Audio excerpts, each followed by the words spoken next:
لا خوړلی به نه یو قیامت براشي داسې ناګهان کپړه به خوره پاتې شي نوڼی به لاس کې پاتې شي پی به لاس کې پاتې شي لا تأتیکم الا بغته ناڅاپه به راشي شپېلۍ به وپوکهل شي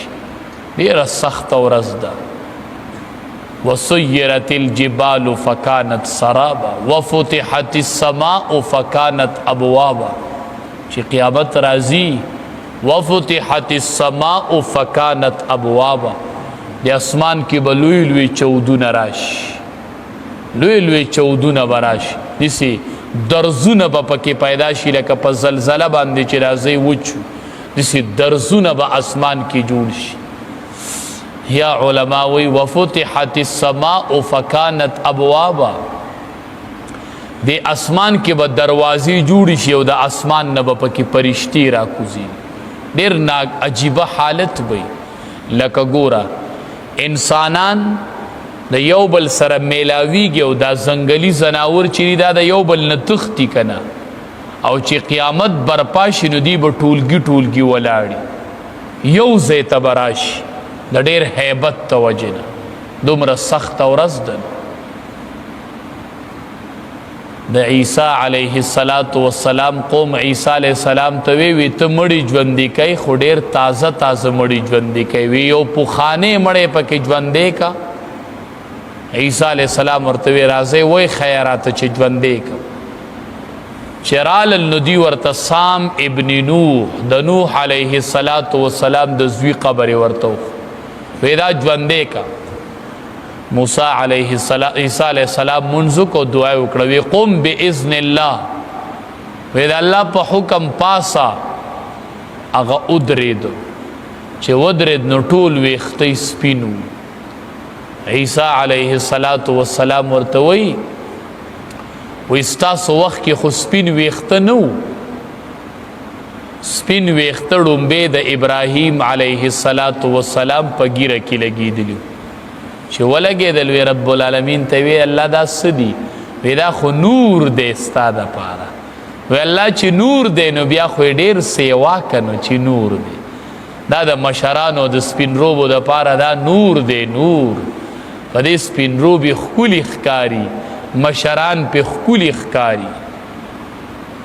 نو عیسی علیه السلام ورته وی ستاسو وخت کې خو سپین ویښتان نه دا ویښتان دی ولې سپین دي ورته وی چې آواز راغی چې پاسه د الله په حکم نو وی ما وی چې دا چرته قیامت برپا شو ما وی دا د قیامت اعلان وشو قیامت ولګید میدان محشر دی وی د هغې د هیبت د وجې نه په دومره لږ ټیم کې ټول ویښتان سپین شوي د قیامت دومره سخت هیبت دی دا دومره سخت آواز دی وَإِذَا الْعِشَارُ عُطْفِلَتْ د لسو میاشتو بلار به وخې به بچي وغورځوي حملونه به وغورځوي یا به عرب پرېږدي څوک به دې ته نه ګوري چې دا اوښه ده عربو ته اوښه څومره محبوبه ده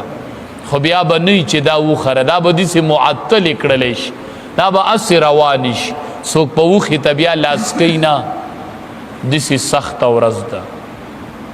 یوم یقوم الروح والملائکة صفا اسمان نه به فرشتې راکوزي شي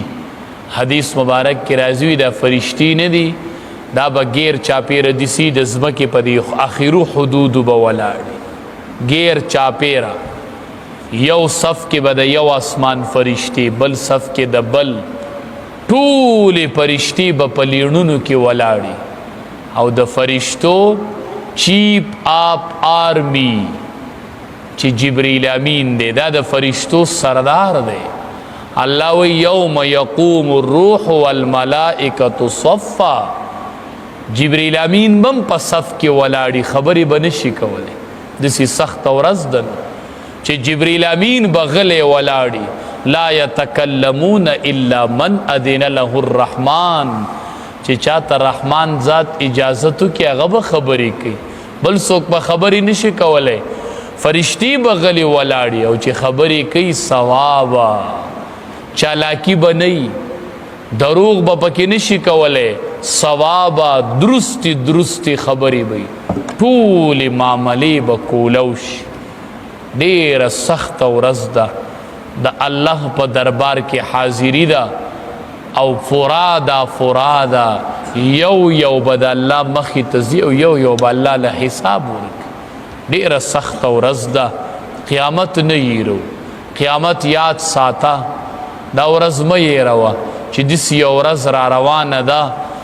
الله ته به حاضري کیږي او د الله په دربار کې به مې حاضري لګي،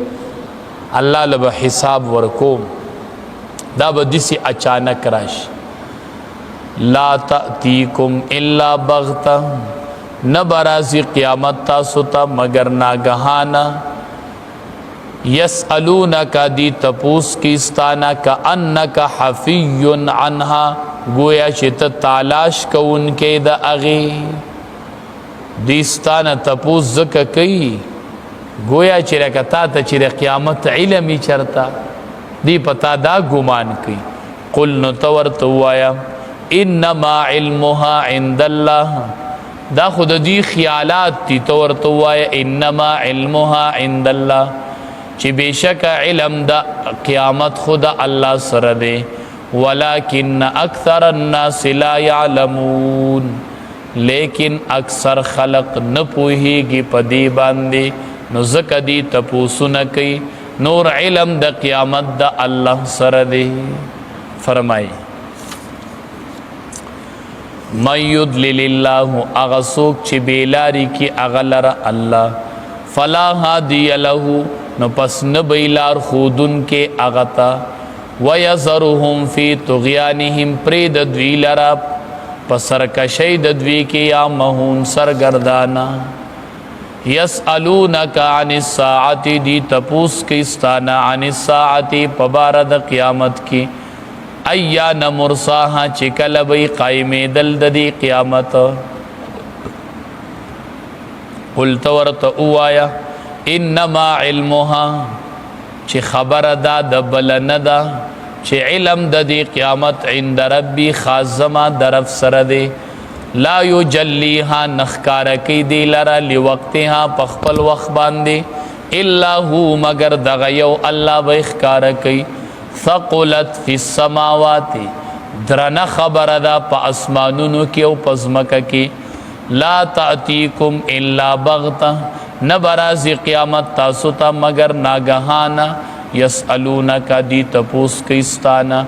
کأنک حفی عنها، گویا چې ته تالاش کوونکې د هغې. قل ته ورته ووایه انما علمها عند الله، چې بېشکه علم د دې خو د الله سره دی. ولکن